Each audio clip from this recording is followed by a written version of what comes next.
ఖమ్మం నగరంలో జీవో 58, 59 అవకతవకలపై దృష్టి సారించారు కలెక్టర్ విపి గౌతమ్.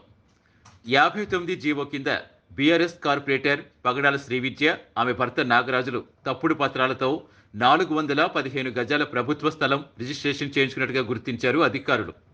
ఆ స్థలంలో రేకుల షెడ్డును కలెక్టర్ ఆదేశాలతో కూల్చేశారు అధికారులు. కార్పొరేటర్ పగడాల శ్రీవిద్య భర్త పగడాల నాగరాజు రిజిస్ట్రేషన్ రద్దు చేసి ప్రభుత్వ స్థలాన్ని స్వాధీనం చేసుకున్నారు అధికారులు.